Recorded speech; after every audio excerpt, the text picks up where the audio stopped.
सभी साथियों का हमारे YouTube चैनल में बहुत बहुत स्वागत। साथियों, जैसे जैसे बिहार चुनाव के परिणाम आते जा रहे हैं, बिहार का माहौल बदलता दिखाई दे रहा है। बिहार के अंदर जैसे जैसे बीजेपी के खिलाफ परिणाम आ रहे हैं, वैसे जैसे कुछ न कुछ नया दिखाई दे रहा है। अभी बिहार के अंदर धारा 144 लागू कर दी गई। धारा 144 की बात करी जाए तो एक जगह 5 आदमियों के खड़े होने पर रोक लगा दी गई। और उस जगह जब जो है इस तरीके की स्थिति पैदा हो रही है, तो देखा क्या जा रहा है कि भारत के अंदर ऐसी स्थिति पहली बार देखने को मिल रही है। क्योंकि चुनाव परिणाम के समय धारा 144 लगाया जाना ये बताता है कि किस तरीके से अभी वर्तमान सरकार वो डरी हुई है। वर्तमान सरकार की बात की जाए कि वर्तमान सरकार जो कि बिहार के अंदर दावे कर रही थी बड़े बड़े जीत के, लेकिन जैसे जैसे चुनाव परिणाम आ रहे हैं, वो चुनाव परिणाम बता रहे हैं कि बिहार के अंदर बीजेपी सरकार नहीं बना पाएगी। वहां जो है, जो गठबंधन की सरकार बनाने के लिए जो कंडीशन बन रही है, और ये कंडीशन देखते ही जो चुनाव आयोग की वेबसाइट है वो भी हैक हो गई। और चुनाव आयोग की जो वेबसाइट हैक होते ही चुनाव आयोग ने बिहार के अंदर जो गतिविधियां अपनी बढ़ा दी हैं। क्योंकि जो बीजेपी सरकार को जिताने के लिए चुनाव आयोग वो पहले से ही फेमस रहा है। किस तरीके से वो नीतियां बनाता है, किस तरीके से नए नए एजेंडे तैयार करता है, ये तो सभी ने देखा है। लेकिन अभी आज की स्थिति ये बन रही है कि बिहार के अंदर बीजेपी सरकार नहीं बन पाएगी।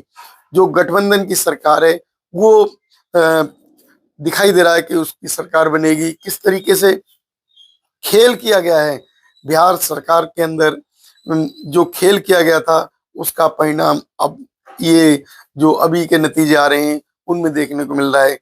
जो वहां की सरकार ने जनता के लिए काम नहीं किए, वहां की सरकार ने शिक्षा पर काम नहीं किया, स्वास्थ्य पर काम नहीं किया, रोजगार पर काम नहीं किया, तो उसी का परिणाम निकला। जो बिहार की जनता है वो रुष्ट दिखाई दी, उसने बीजेपी सरकार के खिलाफ वोट किया। और अभी जो कि बीजेपी की सीटें जाती दिखाई दे रही हैं, और एक एक करके जो गठबंधन की सीटें हैं या दूसरे दलों की सीटें वो बढ़ती हुई दिखाई दे रही हैं, बढ़ती हुई सीटें निकल कर आ रही हैं। और उसी तरीके से चुनाव आयोग ने अपनी गतिविधियां बढ़ा दी हैं। चुनाव आयोग कुछ नया खेल करने जा रहा है, क्योंकि चुनाव आयोग की वेबसाइट वो हैक हो गई। हैक होने का मतलब है कि चुनाव आयोग कुछ ना कुछ खेला करेगा। क्योंकि बिहार के अंदर अगर बीजेपी सरकार चली जाती है तो इसके बाद जो है 2027 में उत्तर प्रदेश में चुनाव है, उसका परिणाम उत्तर प्रदेश पर पड़ेगा। उत्तर प्रदेश से भी बीजेपी को हाथ धोना पड़ेगा। तो अभी की जो सरकार है वो किसी भी तरीके से जनता के पक्ष में काम नहीं कर पाई, और जनता रुष्ट दिखाई दे रही है। तो ये अभी का जो नतीजे देखने को मिल रहे हैं बिहार के अंदर, वो क्लियर बताते हैं कि बीजेपी कहीं से कहीं तक जो है सरकार बनाने में सक्षम नहीं रहेगी।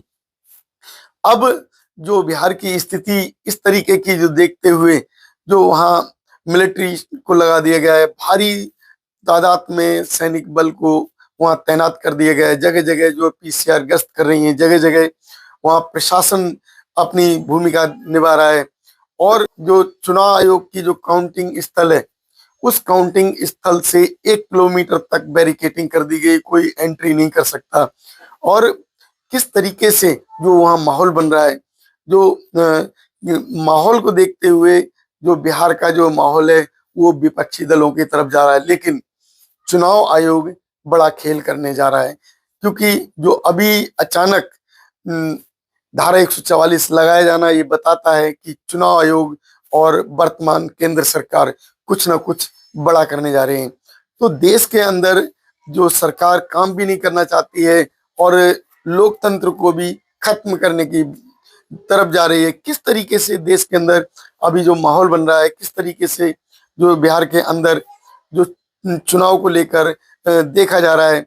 अगर गठबंधन की सरकार बनती है तो जाहिर है कि नीतीश कुमार जी वो पलटू राम के नाम से जाने जाते हैं, वो पलटी मारते दिखाई देंगे।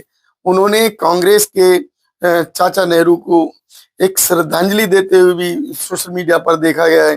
किस तरीके से अभी का जो बिहार का माहौल वो बीजेपी से दूर होता हुआ और जनता की तरफ जा रहा है। जनता की तरफ बात की जाए तो गठबंधन की तरफ बिहार का जो माहौल बन रहा है, तो ये जो माहौल जो बन रहा है उस माहौल को देखते हुए जो केंद्र सरकार वो अपने पाले से जो जो गेंद है वो खिसकती हुई देख कुछ ना कुछ बड़ा खेला कर सकती है। क्योंकि चुनाव आयोग अभी जो बीजेपी सरकार के पक्ष में काम करता है, चुनाव आयोग बीजेपी के उन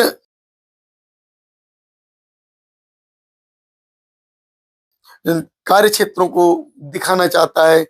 और इसी बीच में अचानक अगर कोई वेबसाइट जो कि चुनाव को लेकर, जो कि पूरे देश के अंदर उस वेबसाइट को देखा जा रहा था, उस वेबसाइट को अचानक हैक कर दिया जाता है, तो सोचिए कि किस तरीके का जो माहौल बनाने की कोशिश की जा रही है। प्रशासन को लगाकर, मिलिट्री को लगाकर, वहां की पुलिस बल को लगाकर एक ऐसा माहौल तैयार किया जा रहा है जिससे कि किसी तरीके का दंगा ना भड़क सके। क्योंकि यदि बीजेपी सरकार की सीटें निकलती हैं तो जाहिर है कि इलेक्शन कमीशन कुछ ना कुछ बड़ा खेला कर सकता है। और इस बीच में जो इलेक्शन कमीशन जिसके ऊपर बड़ा प्रेशर रहा है वर्तमान सरकार का, मोदी जी का, अमित शाह का, तो उस प्रेशर को देखते हुए जो चुनाव आयोग के ऊपर जो प्रेशर बना, उस प्रेशर के तहत जो चुनाव आयोग वो जाहिर है कि कुछ ना कुछ ऐसा खेल करेगा जिससे बीजेपी सरकार की सीटें बढ़ जाएं और वो बीजेपी सरकार जो बहुमत की सरकार बिहार में फिर बना सके। तो जो गठबंधन है वो गठबंधन अपनी जो बढ़त बना रहा है और दूसरी पार्टियां हैं उनकी जो सीटें निकल कर आने की उम्मीदें हैं। और जैसे जैसे दिन ढल रहा है उस दिन को ढलते हुए चुनाव के परिणाम नजदीक आते जा रहे हैं। तो अभी जो स्थिति बन रही है उस स्थिति को देखते हुए आप लोगों की क्या राय है? क्या बिहार के अंदर ये इस तरीके के जो अ, अर्धसैनिक बल या आर्मी को लगाया जाना या धारा 144 को लगाया जाना क्या उचित है? क्या चुनाव आयोग के क्षेत्र में इस तरीके की जो है गतिविधियां होना वो देश के लिए लोकतंत्र की सफाई की तरफ नहीं इशारा करता है? क्या देश के अंदर जो काउंटिंग के समय धारा 144 लगा देना और जो चुनाव के उस क्षेत्र को जहां मतगणना की जा रही है उस क्षेत्र को 1 किलोमीटर तक पूरा बैरिकेटिंग कर देना, वो कहां तक जायज है? आप लोगों की क्या राय बनती है हमारी इस वीडियो पर अवश्य बताएं। यदि आप लोग हमारे इस चैनल से सहमत हैं तो चैनल को सब्सक्राइब करें। वीडियो आपको पसंद आए तो वीडियो को लाइक और शेयर करें। धन्यवाद।